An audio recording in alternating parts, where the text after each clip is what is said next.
Hi, good morning everyone. I hope you had a great weekend. Today I'm here. Sleep is one of the most important ingredients in the entire health pillar. You see everything happening in the human body, everything happening in trillions of cells in the human body is related to the amount of rest and recovery that your body and your mind can get. We always talk about feeling tired in our head, or we have something called brain fog where we have energy in our body, but we're drained in energy in our mind, and we blame it on stress, we blame it on work, we blame it on, a chaotic day moving from one thing to another. Your brain has millions of cells, and these cells can only work when they have enough of rest. It's like a battery. When the battery is fully charged, it can work and power anything that the battery is put into. So when it comes to sleep, the battery in the human body is the kind of quality of sleep that you get every night.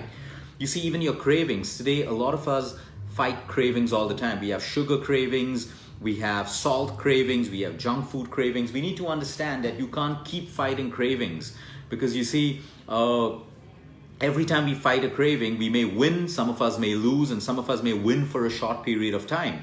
But after that, we give up and we get into binging again. See, all binges happen when we restrict ourselves from certain things. So you see some people during the week, for example, alcohol, they won't have alcohol during the week and they just wait for that weekend, and then the weekend they go overboard binging on alcohol and having all of these things. The same thing, sometimes you wake up and you have this craving for sugar in your coffee, sugar in your tea, you need a biscuit, you need a cookie, you need a piece of chocolate. Now there are two things that your body's trying to tell you when you have all of these cravings happening in your system. Number one, the health of your gut. If you have too much of bad bacteria growing in your gut, bad bacteria needs sugar to survive. So every time your bad bacteria needs energy or food, it sends a craving, and that craving is translated into your brain as a food or a substance that contains sugar. That's why a lot of us only crave things that have a lot of refined sugar, because that's exactly what your gut bacteria, the bad bacteria in your gut, needs to live on. Now the second thing is, we've noticed in studies of people, and there's a lot of science out there showing that people who have less sleep have more cravings during the day.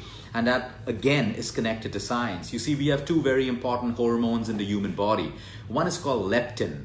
Leptin is a satiety hormone, which means if we have the right amount of leptin in our body, we know when we're full. We will not go on overeating and overeating again. So leptin is a hormone that tells the body when to stop eating.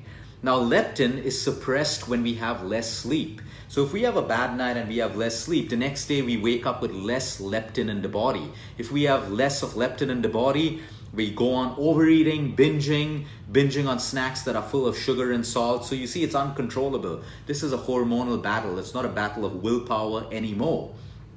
The second hormone which occurs is ghrelin. Now, ghrelin is a hunger hormone. When our ghrelin levels are high, we constantly feel hungry even if we've eaten. How many of us have been in that situation where we've eaten and a couple of, half an hour later or a couple of minutes later, we're hungry, and we know we've eaten a lot, but yet we're constantly hungry? That's because the leptin ghrelin is in excess in the human body, and this happens again when we do not sleep enough. So you see, it's really about hormones. Good health, losing weight, your mental health, your physical health, your emotional health is really about hormones happening in your body. So if you sleep less, you have less leptin and you have too much of ghrelin in the body, and that's why we tend to eat more and crave things that have sugar. So everything in the human body is connected with the amount of sleep that you have. So if you've noticed, a newborn baby sleeps for about 16 to 18 hours, even more than that.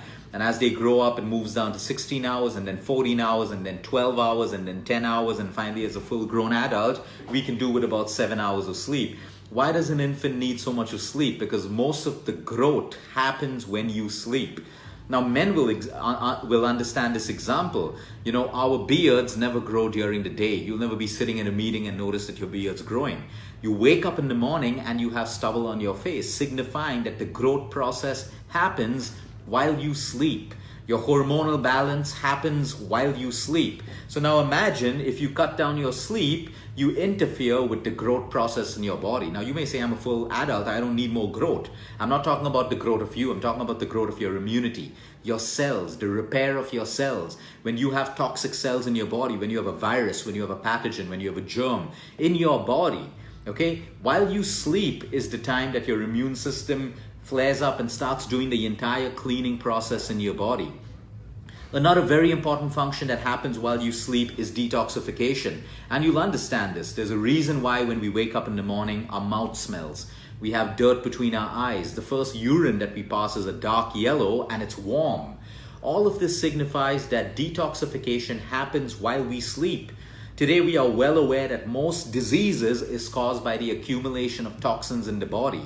That accumulation of toxins leads to inflammation, and inflammation is the root cause of most heart disease, heart attacks, strokes, cancers, diabetes, all of these things. Yes, diabetes as well. Why? If you have inflammation in your pancreas, you're either not producing the right amount of insulin or you become insulin resistant. So everything relates down to inflammation, and one of the root causes of inflammation is toxic accumulation.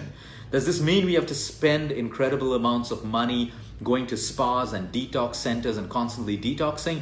No, the beauty of the human body, it is built with a mechanism to detoxify us automatically, and that is called sleep. You have an intelligent system in your body that can detoxify you naturally if you give the body what it needs, which is the right amount of sleep. Now, yes, living in a world like today where right from the fish to the meat to the milk to the air to the water that we drink is all contaminated and adulterated, we have to go that extra step with helping the body to detoxify, which is why we want to include more fruits, vegetables, raw foods like nuts and seeds, make attempts to get healthier water into our system so that we can help the body, get rid of all the accumulated toxins. But coming back to sleep again, so we've spoken about how important sleep is for the human body. Now, there are a lot of successful people out there today who tell the world in their messages that we just sleep 3 to 4 hours a day. So people out there think that to be successful, we need to sleep less. That is an extremely wrong message, because you see, most of the successful people in the world will only show you the good part of their life. They will only show you what is working well for them. You will never see the other side of their life where they're suffering from health problems, where they're suffering from certain diseases or certain disorders. So we need to understand that everything that we see on the media, we need to take it with a pinch of salt. Now, coming back to the truth about sleep, okay? We understand that sleep is important. What are some of the simple lifestyle changes that we can make when it comes to improving our sleep? Number one, try to sleep at a fixed time every day. For some people, it may be 9 p.m. at night. For some people, it may be 10 o'clock. For some people, it may be 11 or 11:30 at night. It's extremely important for you to understand that try to sleep at the same time every night and wake up at the same time every morning, because we have this biological clock within us. And everything in the human body works according to the biological clock. So when you try to align your sleep with your biological clock, things tend to get much, much better for you. The second thing is today, before I end this video, I'm going to teach you 2 breathing techniques that can help you to fall asleep. Now, thousands of people around the world have used this breathing technique, and a lot of them swear that it works better than a sleeping tablet. So you see, the first method is the method of left nostril breathing. Just before you sleep, you sit at the edge of your bed with your back straight, you close your eyes, and with your thumb or your forefinger, you close your right nostril. Now, when you close your right nostril, you start breathing through your left nostril. So you take a couple of deep breaths, maybe 15 to 20 deep breaths. Inhale and exhale through your left nostril. You keep your right nostril closed throughout. And once that's done, you lay down and you go to sleep. Now, anything that's natural takes time to work. So this is not going to work on the first, second, third, fourth, or fifth day. Continue doing this for 2 to 3 weeks continuously without missing a single day, and you'll find that this starts to work for you. It puts you in a very deep slumber. So you see, it's not really about the quality of sleep, the quantity of sleep, it's really more about the quality of sleep. So left nostril breathing is the first method that you can try if you're unable to sleep well at night. You close your right nostril and you take a couple of deep breaths from your left nostril. The second method is deep breathing, the power of deep breathing. Now, there's a simple technique to deep breathing before you sleep.